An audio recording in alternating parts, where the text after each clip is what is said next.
when you take the drama out of the whole Yeah. equation, there is literally no feeling to it. Yeah, sure. Firstly, that explains a lot. And secondly, I agree.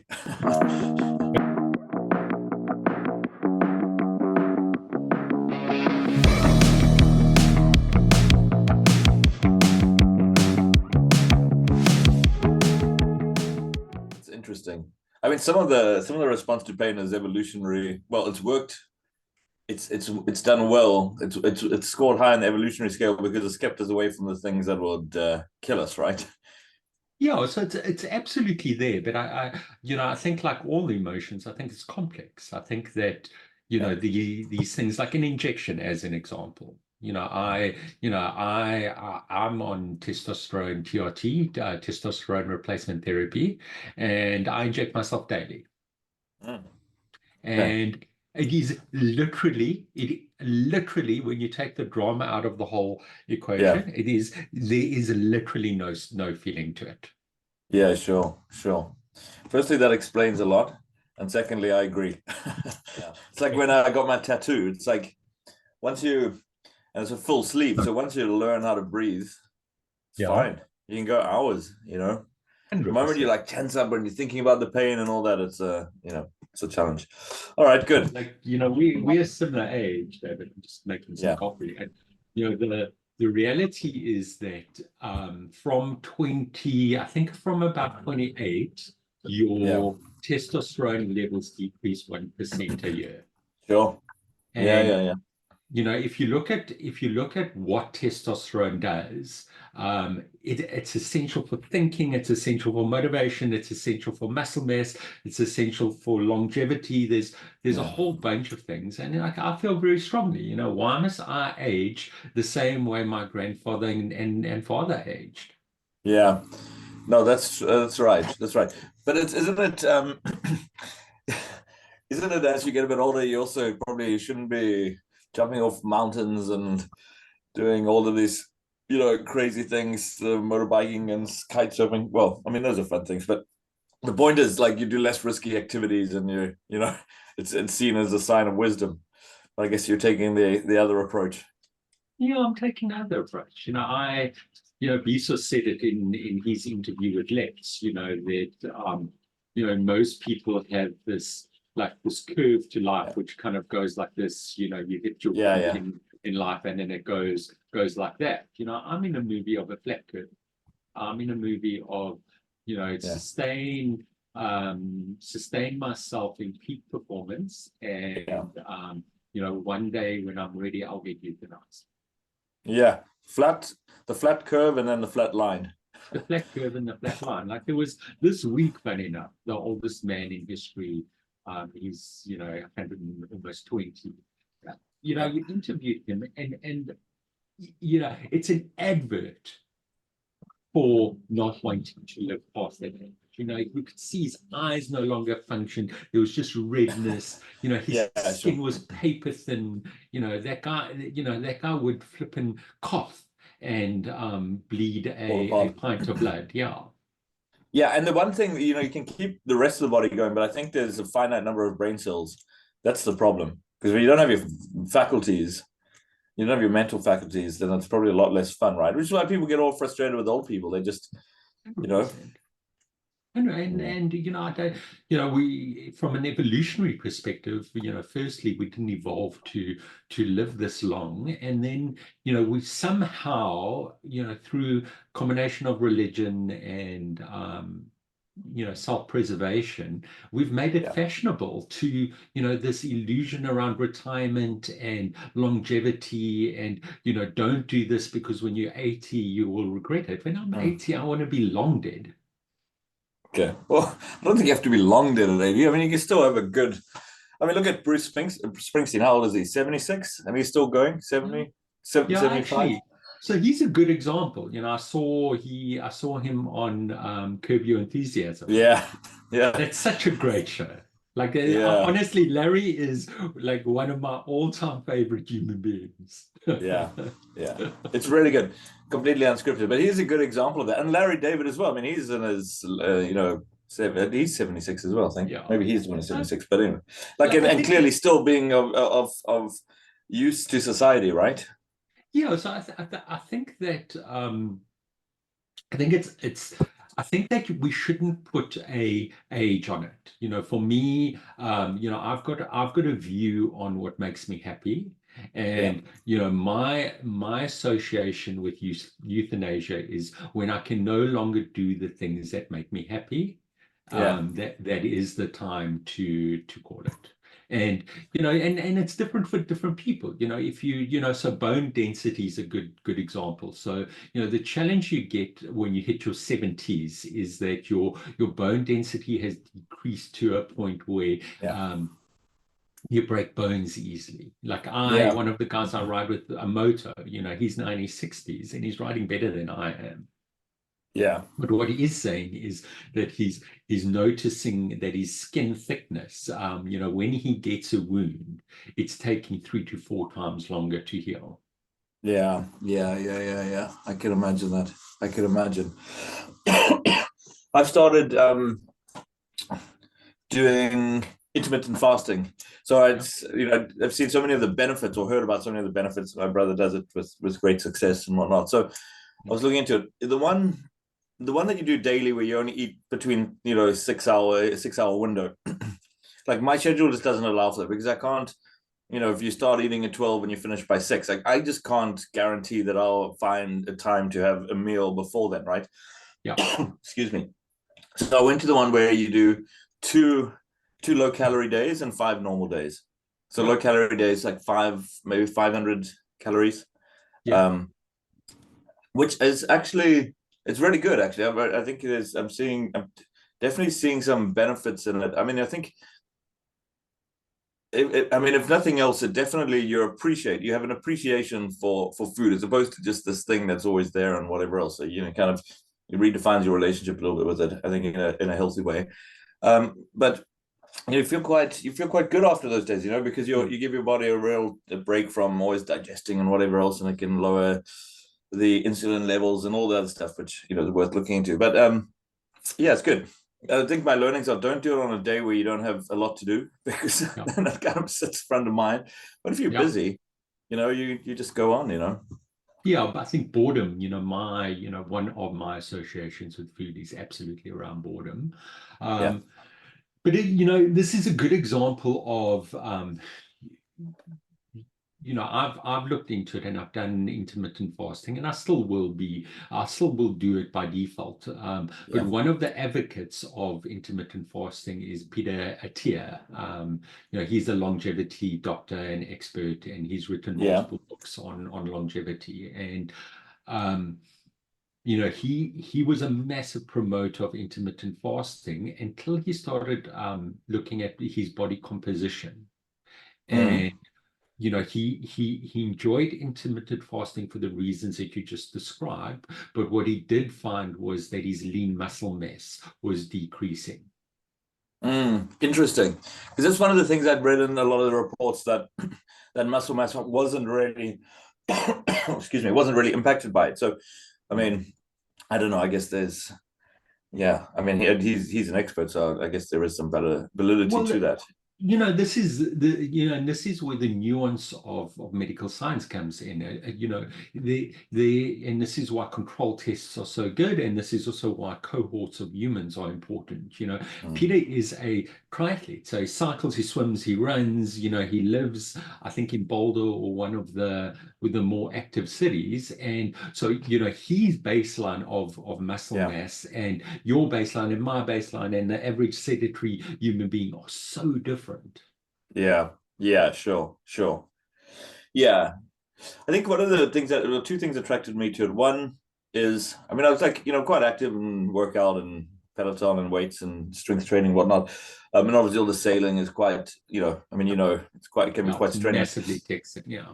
Yeah, exactly. Around the year before, around the island, obviously you joined last year. I think the one before, or the one before that, one of the guys on board had their Apple Watch or Fitbit or whatever it was. I'm sure it was an Apple Watch. And by the time we had finished that race, it had told me it had done the same as a half marathon. Yeah. It's pretty crazy, isn't it? But Yeah. I think that Look, it's like, I would estimate the one we did would have been more than half marathon. For that's on the low side. I came into that race completely unprepared for how physically taxing it was. Yeah, and that was a particularly bad one. Did I read you the stats on it? No. Did I not do this last week? I meant to do this. Just let me have. I'll pull it up now. Anyway, there was two things that attracted me to this. One was, being active, but you just can't out exercise a bad diet, right? So it was, how do you get a better diet, but also just a bit of reduction there. And the second So, was all. Sorry, what's that? just on that, how up to date are you on these GLP-1 drugs? Things like Ozempic and Yeah, yeah. yeah. I definitely have been following that because it's obviously my favorite group of people in Hollywood are obviously all over this. Yeah. Um, Did you see Eli Lilly came out with an advert around how these drugs were meant for? They said there is a group of people that are taking out drugs because it helps them get into a different dress size, or maybe it's award season. But these drugs are meant for people who really need it. So please stop taking them. Can you believe it? Look, it's definitely a divisive topic, but the secondary research is now coming out in reduction of heart disease, reduction of type 2 diabetes, Yeah. reduction in a whole bunch of lifestyle diseases, which are really taxing on society. No, I get that. I get that. It's the wrong solution to the right problem though, because there's no such thing as a free lunch, right? Like there's no way that an injection solves everything. Like it's just if it's too good to be true, it's probably too good to be true, right? Like what happens when you stop taking it, and what are the long-term benefits on being on that? And I don't know. I don't know.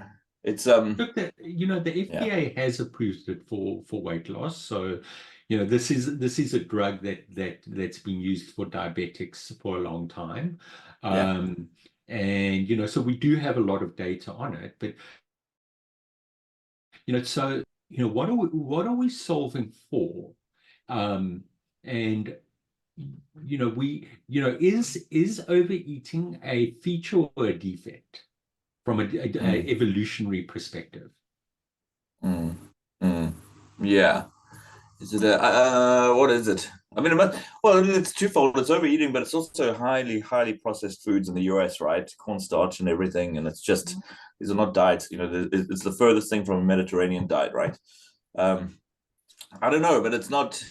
However we got there, of course, it's not good. But surely the result to it needs. No, sorry, I mean the result may be one thing, but I don't know. I mean, and the FDA approved opioids as well, right? And that didn't turn out so well. So they're not, mistakes can happen, but I don't know. But you think that it has a useful role in society? I do. I think that I do. I think that overeating is a feature. I think it's an evolutionary feature that we our historical diets. The common belief system is that we've been evolved into humans for 300,000 years, and for let's call it 2,990 something odd years. Yeah, Food came in fits and starts, and we've evolved to be able to consume calories in excess in preparation for times where we didn't have calories. And my view is, and you're 100% right around quality of food, access to food, but we've been banging this lifestyle drum for a good 100 years, or 50 to 100 years, but it hasn't worked. Obesity has gone in the wrong direction. And going to my earlier statement, I don't, I'm not in a movie that of what worked for my parents and my grandparents is going to work for me. mm. Yeah, yeah. I mean, I think there are there's probably emotional and psychological considerations as well. In terms of the role that it's playing. That what interests me, during that pandemic, which I think we've got through 6 or 7 episodes, and I don't think we've discussed COVID, which is quite good. You can probably do a whole episode on that. But anyway, during that pandemic, you looked at what was coming out of all the health advice and so forth, and Fauci every week and every night at some stages, and there was never the advice around lose some weight, eat healthy, exercise. It was never. It was like vaccines and stay away from everyone else and wear a mask. And the probably, I think the data, I'm almost sure, backs me up here that the like the fatality rate was very much linked to obesity, right? That's the people at risk were that, and none of the advice ever came through around, hey, maybe focus on your health, get a bit active, be on, make sure that your diet's right. Like, why was that never there? And then people say, well, that's takes too long to get there. But I mean, we lived with COVID for a good 2.5 years probably, in terms of when it impacted our lives. And I think you can materially change your physique in 6 months, right?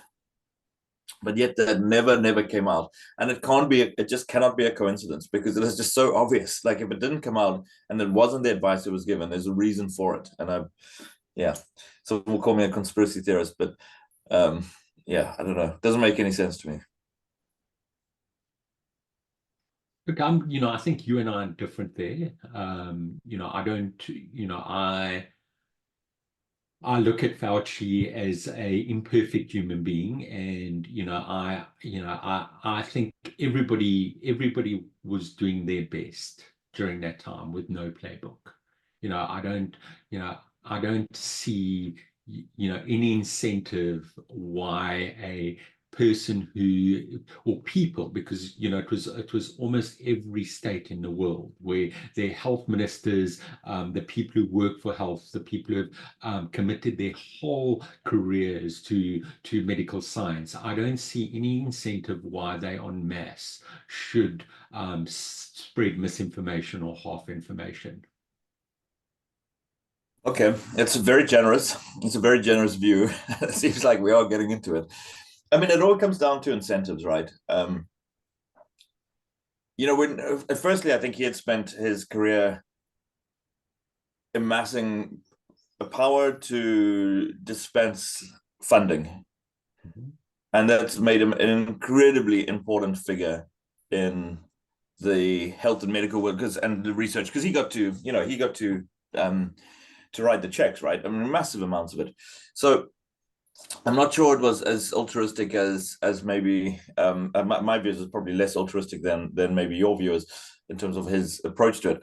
I think there was also some, it's not a career without a few scandals, and some of the stuff in the HIV era was definitely worth looking into. But when you become important and you got a national stage and everyone's looking to you, and and you probably have a murky relationship with the pharmaceuticals at best, I'm not sure all of the incentives line up for the good of the public health there. I get at the beginning when there was decisions were being made and no one really knew, but we went too long when we started to know things, and it was politicized, and you weren't allowed to talk about various things, and too much data was coming out, and there was not enough reacting to that data, right? And there was like, take the vaccine, you have to take the vaccine. But if you have COVID, then you have the antibodies. But if you have the antibodies, you must still take the vaccine. And then the vaccine is not going to protect you, but it's going to protect others. So you need to take the vaccine because that's how you're going to look after others. Like, it just didn't, I mean, it doesn't stand up to any scrutiny, right? Not in hindsight. So I think at the beginning, there was probably, I get at the beginning when everyone was trying their best, but it just went on too long, and there was just failed policies for too long. And, I mean, Johns Hopkins University, which is obviously one of the biggest medical training universities in the US, I mean, they came out and the data was so clear. Social distancing did nothing, right? And like, you don't have to tell, I mean, this is no surprise to everyone. And the last point, and then I'll hand over to you, is this whole thing about like keep everyone apart, like the long-term societal damage that does, and everything else. Whereas the approach should have been, if you feel you're at risk and you want to shelter at home, you should be protected by the law to do so, and you wouldn't lose your job, and you wouldn't, like, accommodations would be made. But if you decide that you want to take your own personal health and responsibility and still participate in society, because by now we're a year in and we can see that the mortality rates for anyone under 55 or 60 is next to nothing, then you should be allowed to do that, right? It's I don't know. It just it's a really bad example of how to control a society, and certainly how a society will respond in that, and you make it virtuous. If you don't wear a mask, it's very bad, and whatever else. And you make it virtuous, and you coerce people into acting in a certain way, and not necessarily in their best interest. So I don't know. Not our proudest hour, I would say. No, not our proudest hour. And you raised quite a few points there. So Quite a few, yes.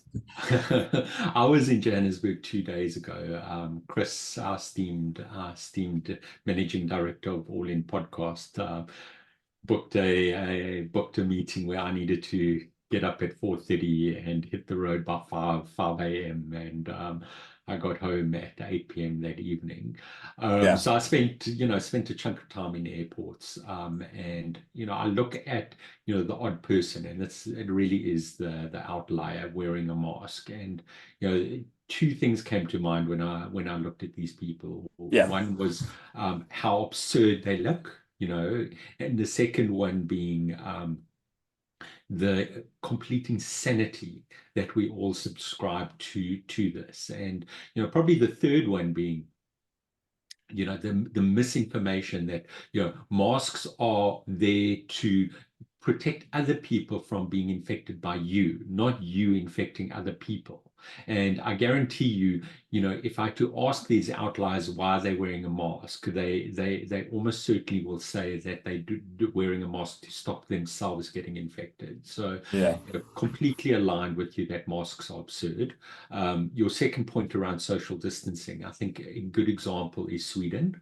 And I very early on, listened to the health ministry of Sweden, and they didn't do lockdowns, they didn't do social distancing, and their numbers as you would imagine spiked in the beginning, and then kind of they got herd immunity, and it settled down. And after the pandemic settled down, to their credit, the health minister came out and he said that the only mistake that they made, retrospectively, was they didn't protect the old and they didn't protect the vulnerable. So speaking to your point 100%, that en masse lockdowns were absolutely not a good idea. The reality is they were economic lockdowns, which debilitated certain businesses and certain individuals. They had very little to no impact on health and well-being. In fact, negative probably. Oh, almost certainly negative, right? But then your third point, and this is probably where we disagree with each other, is around vaccine. So for me, the only people I've spoken to, and I do this regularly, I dated a woman who was part of a medical doctor family, and I have physicians, and I regularly ask them, and if I meet a physician, I ask them what their views on vaccines are, and I've not yet met somebody in the medical field who's anti-vaccine. But even that language is difficult for me, because but let me finish the point. So there was more. Sorry, apologies. No, there is more because that is one sample set. That's one data set that I take. The other data sets I take is things like polio. So polio, we almost eradicated polio. We went from the 70s where about 500,000 people were crippled, were paralyzed because of polio. And, that went down to, I think in 2020 or 2019, that went down to 1,000 people. And and it's spiked. So the problem is this anti-vax mindset has become this across the board vaccines conspiracy, big pharma, and there's a whole bunch of children today who are paralyzed because of this mindset. So my final point. So my relationship with these things is. Yeah. I once read a book called The Knowledge Delusion, Yeah. and um, it spoke to the amount of knowledge you need in a domain to truly be called an expert. And there were various examples of this. And you and I are we have fairly focused careers, and you and I value and appreciate experts in different domains. But one of the examples they gave was they polled, let's call it 100 people, and they said, "Do you know how to draw a bicycle?" And 98 said, "Yes, I know how to draw a bicycle," and they all drew, a bicycle. So they drew a frame and wheels and that, and then they asked a bicycle designer to build draw a bicycle, and then suddenly there were chain links, there were bolts, there were cables, there were tires, there were tubes.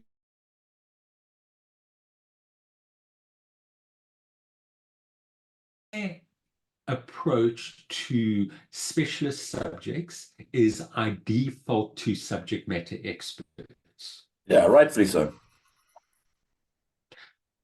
So, and hence, the people I ask about vaccines are medical professionals. But Tony, there's the difference for me is, and I mean, I'm not an anti-vaxxer, and I have a child, and I would definitely make sure that they have all the required vaccines, etc. The problem is that we were dealing with there was a vaccine that was delivered in an incredibly short amount of time, and it's right to ask the questions around: is this safe? Is this healthy? Do I need it? Those are the right questions to ask, right? I'm in a world of free choice. So, but the problem is that was not. So we're not in disagreement. That was not the mood music. We're not in disagreement on that topic. That your body, your choice is absolutely my approach. And I think vaccines are an incredible thing, and probably the technology in that. What's it called? RNA. What's the vaccine called? RNA. Yeah, is an incredible technology, and in time and proper testing and everything else. And even those vaccines were I'm sure they did the job. But we saw that they, you take this and then you're going to be fine, and then you need boosters, and then the half-life is very short, and so there was there was a real inability to question it without being labeled an anti-vaxxer, because then you all of a sudden didn't want to have the polio and measles vaccinations, all that, which is complete bullshit, right? I mean, of course, the two things are very, very separate. And I think that technology will do extremely well, and I'm sure the vaccine did play a role, and it helped us to kind of move out and whatever else. But it was so ridiculous. Some of the best athletes, the fittest athletes in the world, were getting demonized because they chose not to take it, right? Like how much risk was Novak Djokovic of dying of COVID? And then he didn't take the vaccine, and then he got deported from Australia. I mean, what the fuck are we doing, right? Yeah, so I'm absolutely in the world of free choice. I think that and I'm also in the world of if you are if you own a building, or if you own property, or if you have the license rights to things, it's right of admission reserved. Choose not to take the vaccine, and I choose not to let you in my house, neither of us are wrong. Sure. Yeah, sure. And I do want to say for the record that I did get the vaccine. I'm a good citizen. Yeah. I'm just looking now. There's a conspiracy theory. There's a conspiracy theory. I'm not going to find the name now, but I'll talk to you. So my mental model on how to think about conspiracy theories is there was research done on the moon landing, and the conspiracy theory around the moon landing. And the researcher did a study on there's a ratio to the amount of people that would have to be in unison with the lie, and the time it takes for the real information, for evidence to surface. Yeah. So, with the moon landing as an example, the number was like 40,000 people around the world would have had to have been in unison around the lie, and it would have taken 3.5 years for unreputed factual information to come out. Yeah, sure. So, my approach to something like COVID or something like RNA or something like that is, how many medical researchers are there around universities, around health authorities around the world, around pharma, around all of these things, and has enough time lapsed for that information to come out? And I think it has, to an extent, because the efficacy of the vaccines and the role that they played and when they were needed or whatever, it's largely, like, a lot of that has been debunked, because all the people who didn't take vaccines, they were still with us and whatever else. So I think yeah, I mean, I think conspiracy theories are one thing, but it's probably, the real truth is probably worse than that. I often think, I don't think it's, I don't think we live in a world that's free from all of these things. But there's two things that I'll say on this subject, and then we'll move on, because I want to know about something else that you were involved in recently. But two things. Number one, the pharmaceuticals have a very, very checkered past. Demonstrably not acting in the interests of the populace, and caught red-handed many, many, many, many times. Right, the natural born enemy of the left, effectively. Yeah. But yet, for some reason, this social political environment was created where the far left were getting Pfizer tattoos. Now something is wrong. Like, it was all this thing, and then on the late night talk shows, whatever, people coming dressed up as the vaccine and all of that. Like, it was just like the pharmaceuticals were celebrated as these, like, people that they were certainly not, and specifically Pfizer. They are. It's, without being sued for libel, it is difficult to underplay what a bad actor they have been in the past, right? Now, so that's one thing. So then all of a sudden now, like, they're being, the left is holding on to them. But anyway, there's one last thing I'll say on this. Like, I used to say, the mask was to the left, but the MAGA hat was to the right.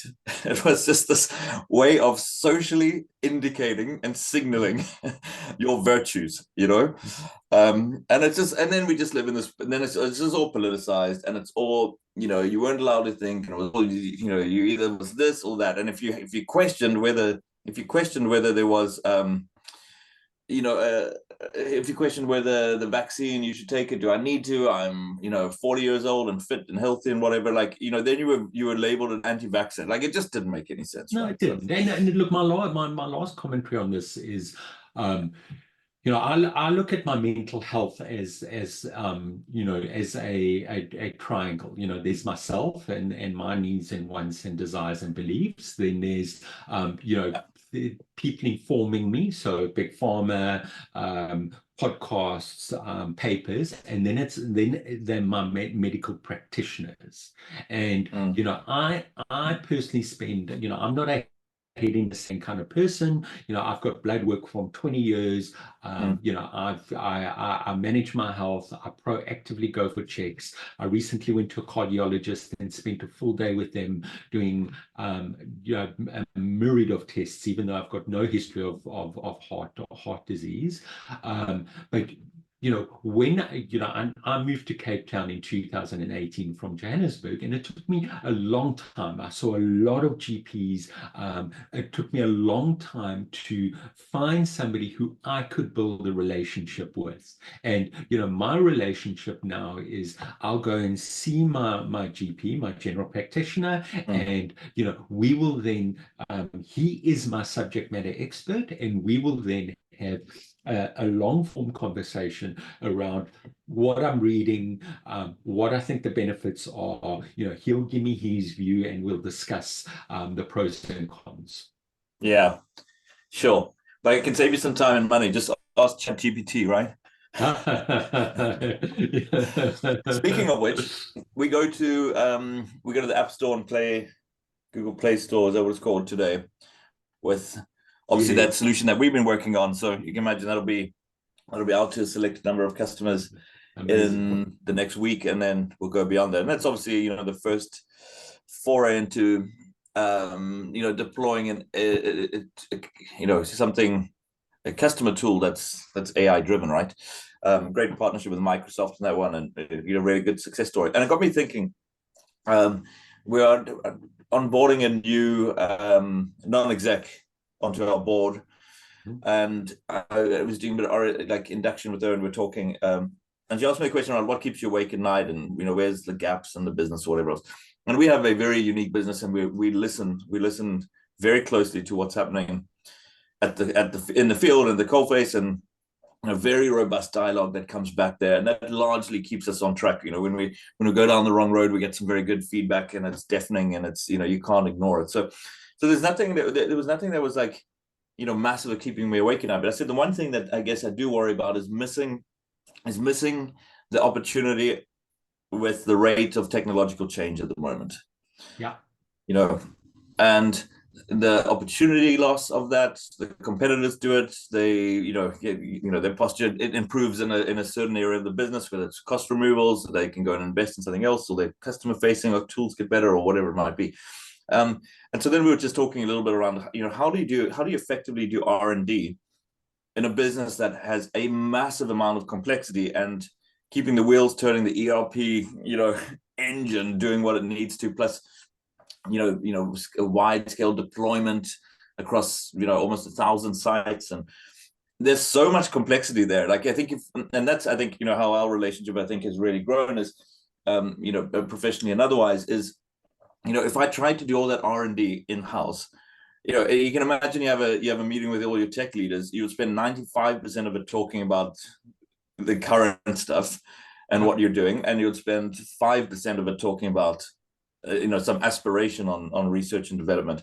And I think that's really where we have done, I think, quite well, is finding a partner like you in your business that allows us to really go and look at and have a really good look at the future, what's coming, but more than that, translate it into actions, right? And I think that's served us pretty well, hasn't it?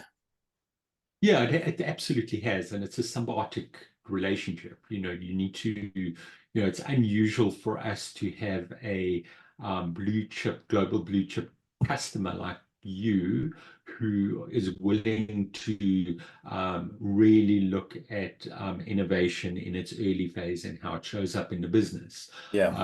To contrast that, Chris and I had a meeting with the CEO of a multi-billion-dollar retailer in South Africa. Yeah. And the conversation was, it was a fairly tense conversation, between me and him. And so can I ask you why? Was it because his natural defense or response to what he thought was a consultant was being triggered, or why was it so combative? I think it was many things. I think so. That was the first one, and he said to me that, he doesn't, when he's got a watch on his wrist, he doesn't need somebody to tell him what the time is. And he's not wrong. He's not wrong, but my revert to that was, we actualize solutions. I don't measure myself on giving you advice. I measure myself on birthing something. And there are very few of our customers who live in a world where during budgeting time, you can afford to say, well, I need 20 business analysts, I need 10 data scientists, and I need 3 architects just in case something exciting comes about. So that was my first point to him, and we didn't really have a lot of conflict there. Then my second point to him was that innovative people are highly disagreeable people. And highly disagreeable agreeable people do not do well in big corporates. They don't Sure. get promoted. They are not well liked. Yeah. And case in point, the work that we do. The Mhm. reason, you know, I have conflict with your team, and you and I have had conflict before, but we have a mature enough relationship and enough respect for each other to navigate that conflict. So, and his response to me, and this was very, very telling. His response to me was, "You're wrong. We accept the guy who wears the odd color sock to work." And I Mm. was like, that is so far from the truth around understanding what a disagreeable person is. Yeah. I would, if I had to meet with him again, what I would do is I'd go to his job openings and I'd look at the criteria to work for them, and then go back to him and say, do you know that Bill Gates, Elon Musk, Steve Jobs would not get through your HR process because none of them finished their degrees. Well, Musk finished his degree, but it was in physics. It wasn't in technology. So, the first thing is, relevant, technology degree. Then, 3 years or 3 years plus or 10 years plus in a senior role, experience in the field. Yeah. Yeah. Yeah. Sure. Look, I think you're probably at the heart of it. You're probably arguing different points, right? Because he was saying,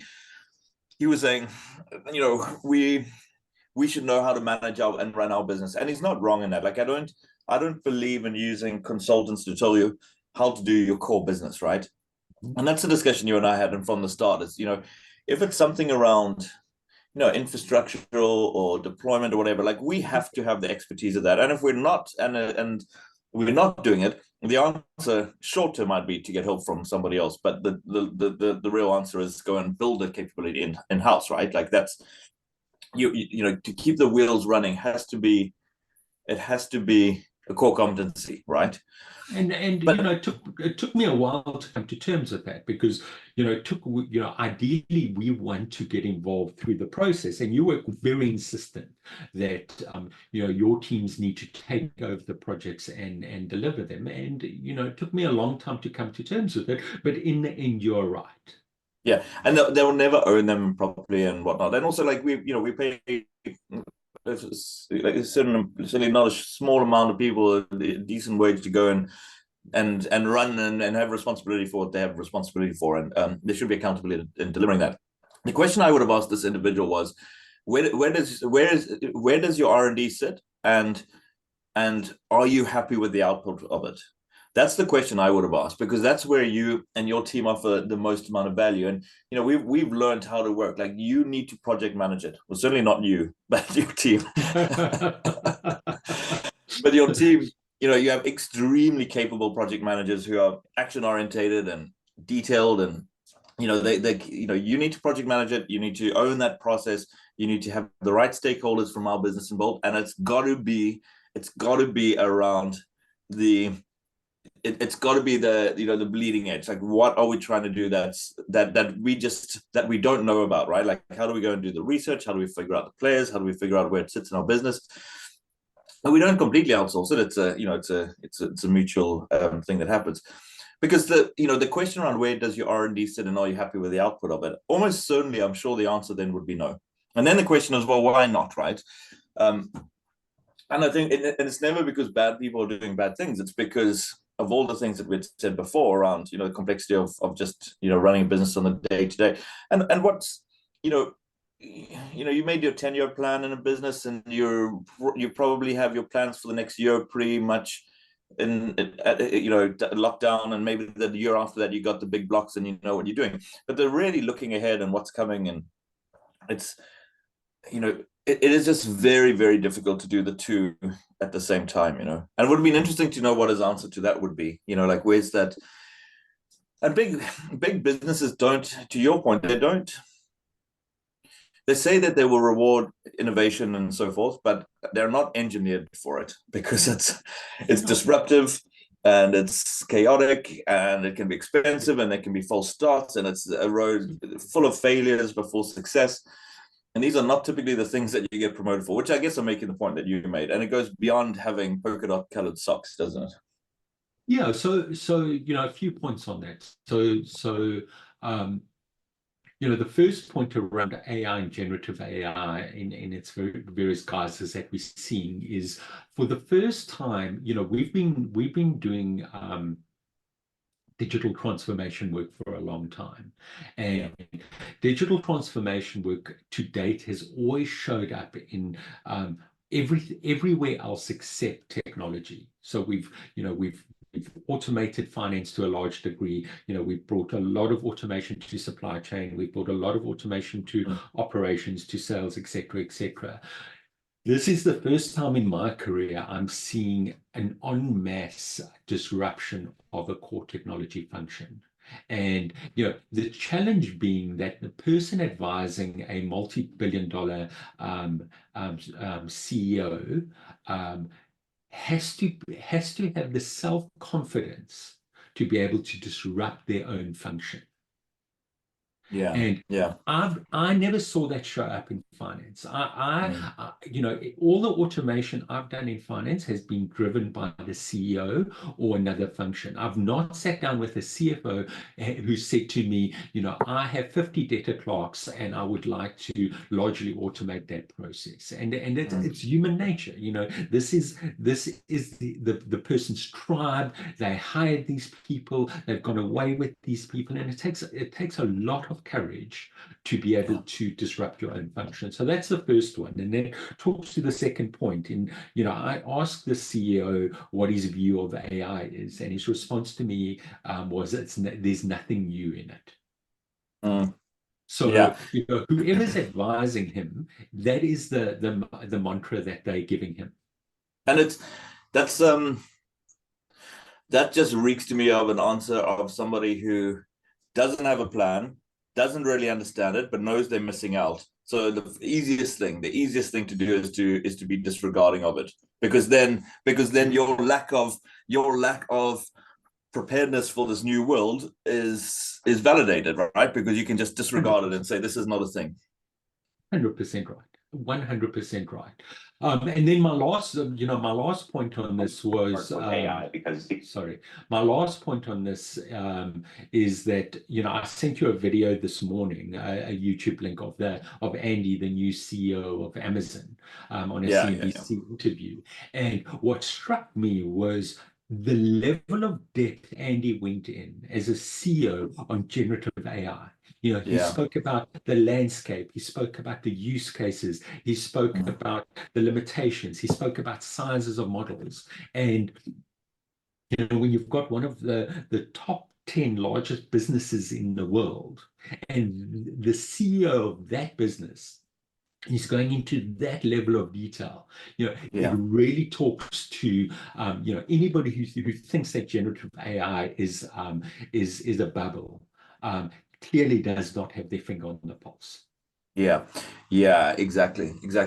And where there are some limitations to it at the moment, and it is by no means an exact science, right? Like I was talking to some of the devs a week ago, and we're going to I was asking some questions that have some fairly deep technical, considerations around it, and it was all around like how loose is the leash on this, because it was, when you're deploying a large language model, and it's not just you put it on top of your data and off you go, like it is complexity to it, as we know.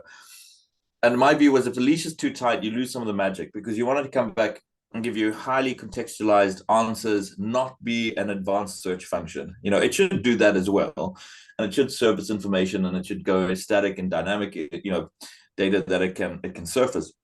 But it should have a bit of a space that it can do it in a way that is actually adding value, because it's taking all of this information, it's interpreting it, and it's giving it to you in a way that makes sense, right? And so you're getting this information in seconds, where usually we're talking minutes, hours, or probably hours or days, right? And the guy who leads it, a very, very smart guy, Ben, you know him obviously. He just, at one of the questions he said, we don't really know, It's like, and he was showing me all the parameters and how, and how there was this like long section of how you give it some information around how you want it to act, and you specify these different things and whatever else, coded wise. And he goes, but it's, it's this dynamic thing that you just, it's not deep, the usual type of deep digital plumbing where, coding and you can say this connects to here and this happens, and if it doesn't, it goes to there and whatever else. And of course, you can build very complex systems that go wrong and sometimes have unintended operations. But it's really truly different, right? And so that's how it is now. But that's where some of the magic lies. But we're at the, where are we on this? The ground floor, halfway up to the first level, probably. Like, the I think it's the what's coming. It's when this becomes significantly more, significantly smarter, if we can. And by the way, every time I use it, I'm always continuously impressed that there's something very special happening there, But now you add all the development that's coming, which will come. There's no question, it's on its way. And then it's truly groundbreaking. And then if you try and play catch up, it's too late, or it's very late. I would say it's really never too late, but it becomes way more difficult. Yeah, and it's, and it takes a lot of courage to be able to deploy a technology that's not perfect. The reason why CTO's 10 years on average is 3 to 4 years is because, that's enough time to kind of fix the issues my predecessor got fired for. Yeah. Kind of don't change anything, and have good night's sleep and have weekends, and then get put under pressure from a leadership team because the strategy is not quite there, or competitors launch something, and then go to the next position. There are very, very few CTOs that I've dealt with who are truly willing to take risks. And probably, the two, I watched a panel discussion quite a while ago with the head of AI at Salesforce and the CEO of Shopify. And they had polar opposite views on AI. The one was, very much on safety and security and consistency and reliability. And the other one was around creative input with a human in the loop, and common sense must prevail, but we will roll out something that almost certainly will help somebody, but you cannot leave your brain at home when using a generative AI system. Yeah, exactly. And like the decision we made, right? So we said, okay, what are we going to do first? So we're going to deploy this. So the question is, do you deploy it internally, and do you deploy it externally? And all of my counterparts around the world, we met with the Lowe's guys, if you remember, when we're in the US, obviously big business, 90 odd billion dollars a year. And they're guys who were, at the cutting edge of this. They were saying, deploy internally. That was their view. They were looking to see what they could do there. And everyone that I've spoken to has been deploy internally. And we took a different approach. We said, let's deploy externally, right? Let's go and give our customers the benefit of this, and let's get the impact that hopefully we get from the halo effect of being a first mover and whatever else. And there's risk in that. There's massive amounts of risk. Absolutely. And that's goes to what you were saying. And I think it also, before you can have an effective R&D apparatus, you have to have the desire for it. There has to be the ambition, and it has to be the mindset, and I think that's probably, going back to that individual that you were talking to, I think that's probably the starting point is, what do you want out of R&D? Like, what is it that you want? And then secondly, where does it sit at the moment, and is it delivering? Because I think that's the in that you have there, because you can give this really tailored, unique boutique service in that regard. Absolutely. And we didn't leave the meeting on bad footing.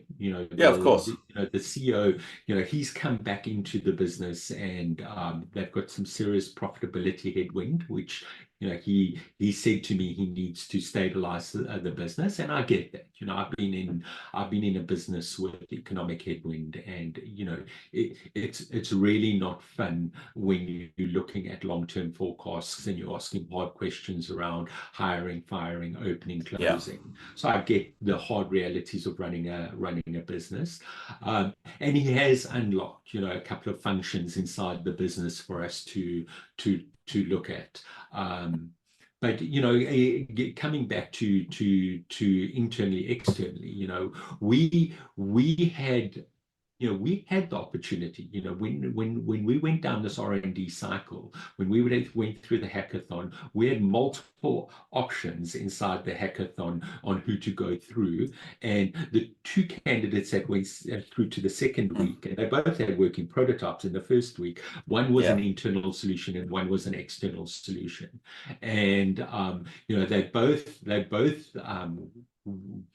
they were both real tangible solutions. And I completely agree with you. Know who your customer is and have the courage to launch products, to ship early and ship often, and have the courage to launch it. Exactly. I always tell the product guys, if you worry about shipping too early, just take a leaf out of Boeing's book. A leaf or a wing, yeah. Yeah, exactly. Or door panel flying off, right? Yes, an engine exploding. Did you see that? Yeah. Well, I think it was a cowling came off the engine, which that's probably a maintenance issue, and it may not be maintained by Boeing. But anyway, still not good, right? It's just the wrong time for them. But that is such a great example. Issue. I think if this probably happens fairly frequently, and people don't really put any notice into it. Yeah, but where they do have a very big problem is their new products are defective. That's the issue that they have. That 737 Max is a extremely problematic piece of engineering. Probably the most scary thing I saw was the assembly line of the 737 Max. And, somebody leaked a video and the guy was busy asking the people working on the airplane, would you fly in this airplane? Yeah. And, the Boeing employees were saying, absolutely not. Yeah, because they used to do all the manufacturing up in the northwest, right? And then they opened another manufacturing. It was in one of the Carolinas, I think. And it was, customers were refusing to take planes that were produced there. They had to then ship them back to the northwest of the US, where they would then go to and do the final assembly and whatever. And only then would customers accept them. But it's a great example. Yeah. Well, interesting, you and I in the US next month, and, we're spending a chunk of time in Seattle, in Redmond. And, one of the things I would suggest we do is go to the Boeing Museum over there, the aircraft museum over there. It is, with your passion for aviation, we almost definitely need to just put a few hours down and go and visit it. Yeah, sounds good.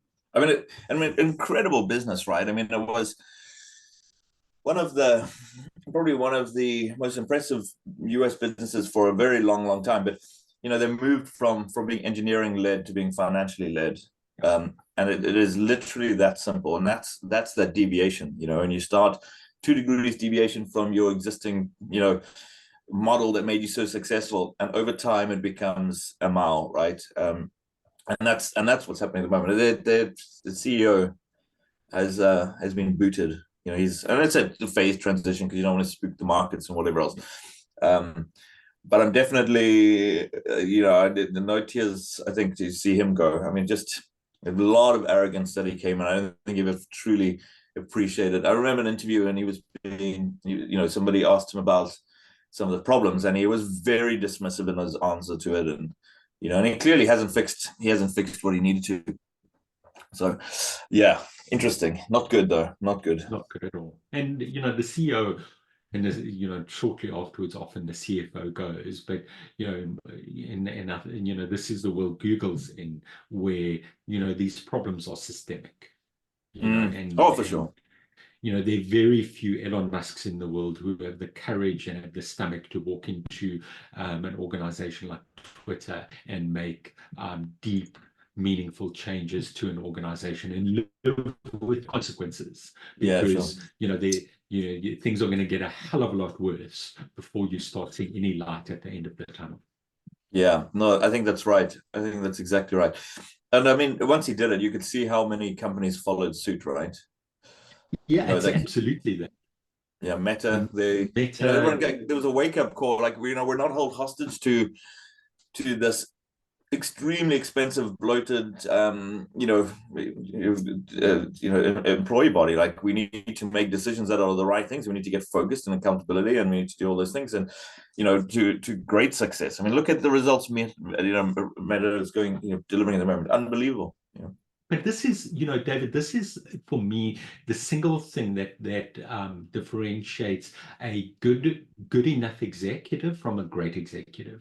The ability to take ownership of a function and really make meaningful changes, have the stomach, have the head to come into an organization, see what's not working correctly, and know that there's going to be a world of pain to make Yeah. this change, but without making that change, there is no long-term future. Yeah, sure. It's certainly not a good one. And I think organizational momentum is one of the most daunting forces to overcome, Yeah. because it's almost insidious, right? It's you can see it, but there's a lot of it under the surface that you don't see, and it's social in the way people act, and they withhold information, and they say they'll do something, but they don't actually try, and people are working against things, and people are agendas, and you get to a big organization, and it's the complexity of it is what's the word? It's Exponential. it is exponential, exactly. Yeah. And so that to make change like that, I don't think there's a way to do it without a high period of disruption, in which and people do disruption and that's fine or whatever else, but you really unpack it, and it's a tough time, right? It's there's things that you would see in times of high disruption that you take in isolation, and they would be completely unconscionable, or you just you wouldn't imagine, like, but you need to do that. That you have to take some serious,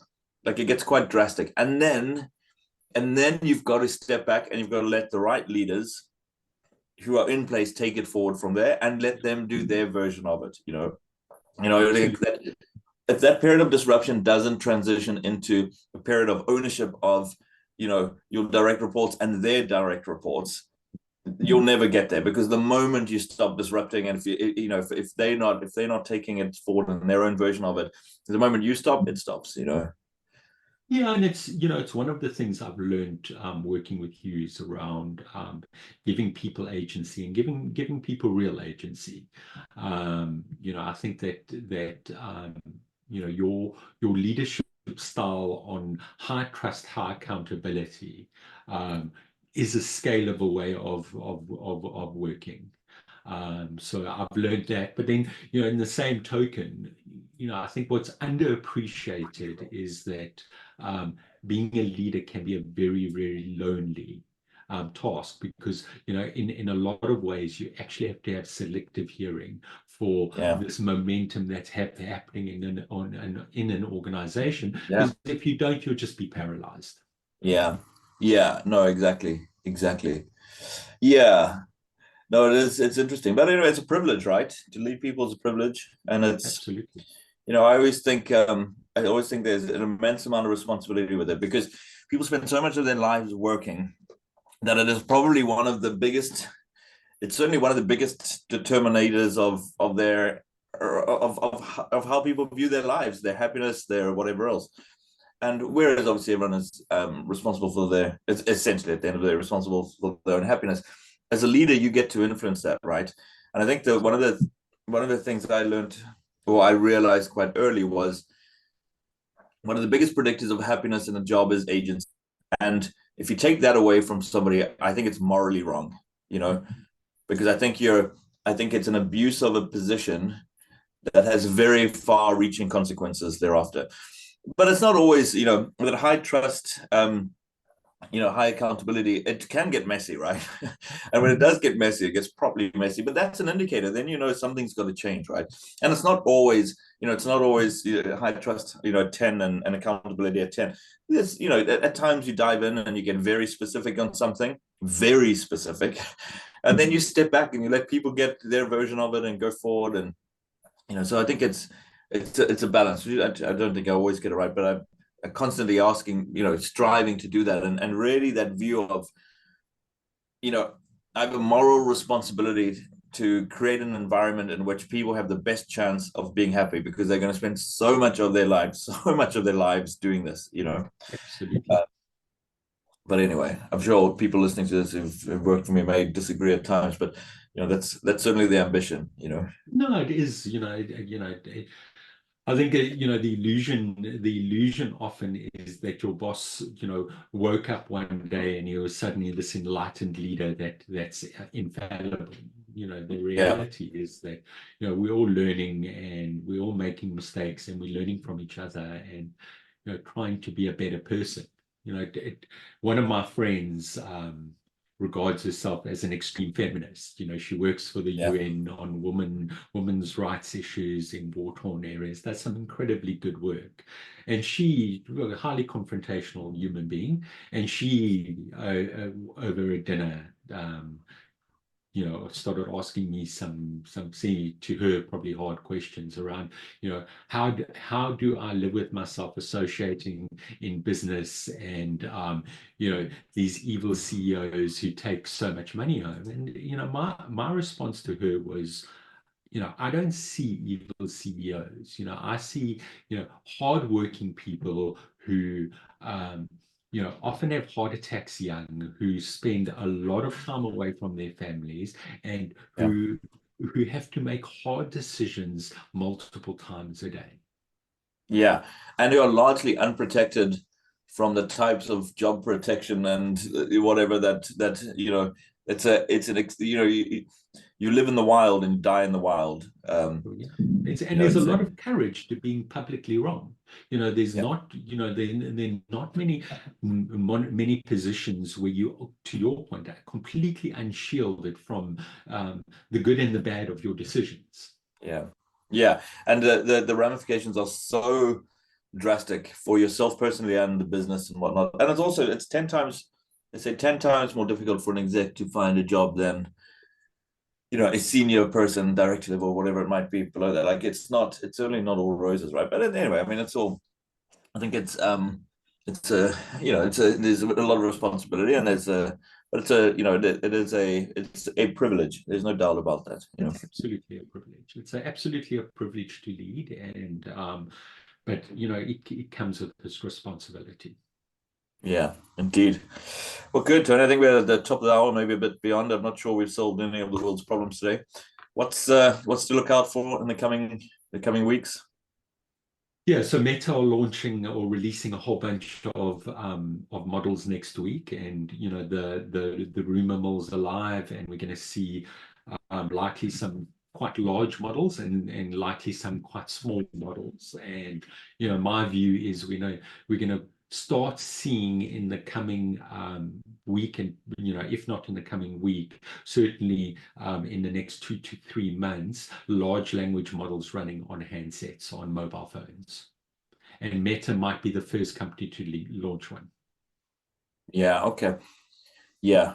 The hardware has to change. I'm seeing, popular enterprise wide used applications that are starting to embed AI. Mm-hmm. And devices are certainly not running the way they used to, and there's definitely some strain on the system. And Yeah. until those chips start to find their way into the endpoint, it's going to be a compromised approach, it would seem, a highly compromised approach, because you're trying to do some of it locally and you're trying to do some of it remotely, and it's like it's not a winning solution yet, I would say. And I think you're right. Once those chips get into the endpoint, the mobile phones, specifically tablets, laptops, I think it's gonna change things, isn't it? Yeah, so we started, Samsung are the first mobile phone manufacturer in the year to release hardware, and we saw with the new S24 device, the on-device language translation, Yeah, real-time language translation, which you're using in your business. I know yeah. It's like nothing else. It's like nothing else that's out there. absolutely. So, And that's that what happens on the device. That's not on the happening remotely. device, And that's why it's so slick, it's instantaneous. You can 100%. have, and just to put it, and then we'll come back to sorry to what you're saying, but you can have a conversation with somebody where you set the setting that you speak and it will translate into whatever language you want and it'll translate this back to you and you can do that in a language. And of course there's a little bit of delay as the words are getting done, the delay is not, there's no lag in it. It's just the time it takes to say the sentence, it's Well, incredible. and this is a great use case where it is, it's many factors better than its alternative, which is a translator. Yeah. Oh, massively, massively.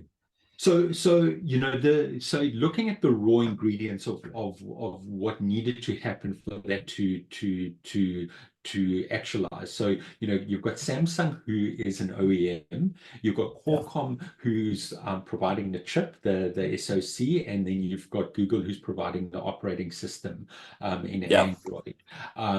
And they've achieved something, a very particular, specific use case, but they've done it extremely well. Sadly, Meta doesn't have a lot of that raw ingredients. What they do have is a great model. So I think Meta will do something interesting. I don't think it's going to be groundbreaking. For me, the Apple release has the real raw ingredients because Apple is Yeah. so vertically integrated from the OEM to the chip, to the Yeah. operating system, to the large language model.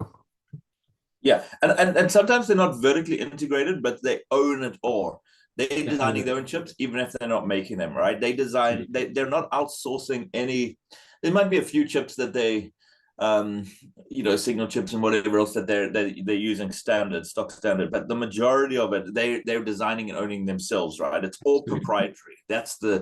That's why stuff just works so well on it, because it's just optimized. It's absolutely optimized. Absolutely. Absolutely. And for you, anything interesting coming in the next week? Um, I mean, I think a few things that the recent inflation numbers that came out of the US were not great. It was not great news. Yeah. I think the countdown was on, and the guessing game had started around when the Feds were going to drop interest rates, and of course, most markets would be following in some form or fashion to that. So I think it goes beyond the US, but the US is probably a good way of looking at it, and because they're probably the best case scenario outside of a few exceptions, right? And they seem to have a handle on inflation. So, people were saying, was it going to be sooner than later? You start to see 50 basis points or whatever it might be coming off. But inflation spiked to 3.5% again, which for a big economy like that is not insignificant. And I think that's dampened any thoughts of there being, imminent, action taken. And the high interest rates it's the ultimate party killer. It really is. Like everything just certainly most things do not The benefit. UK economy has been in this nightmare for quite a long time.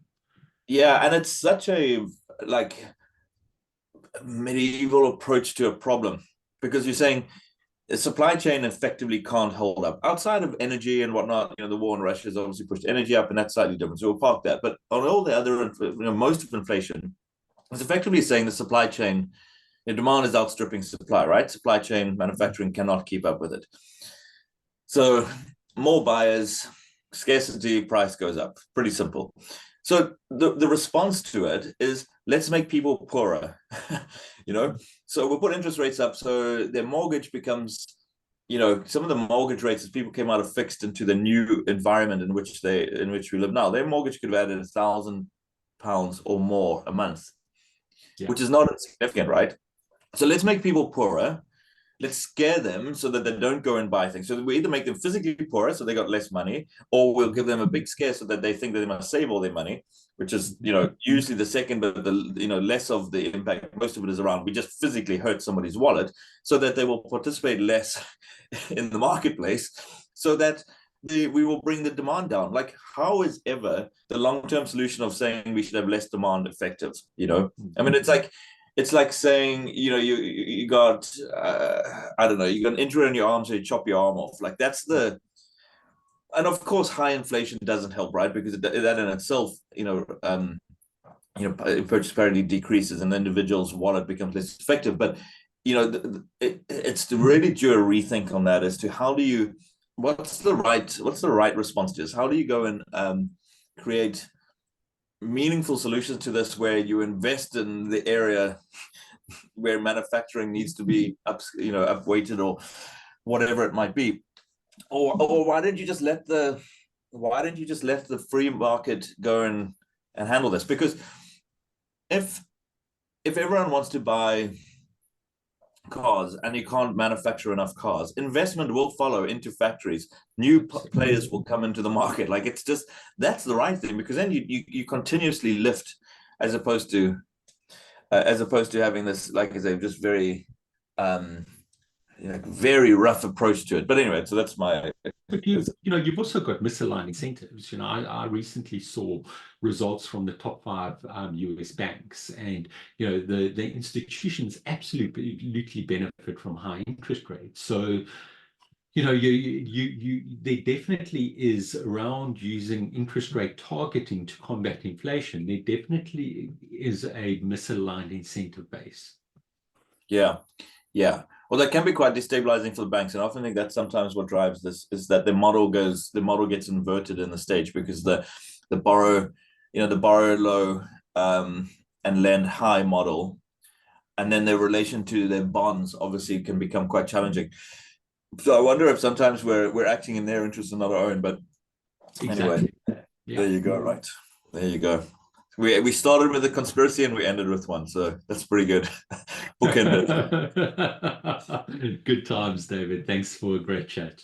All right, Tony. Speak to you next week, man. Thanks, Cheers. man. Cheers. Bye.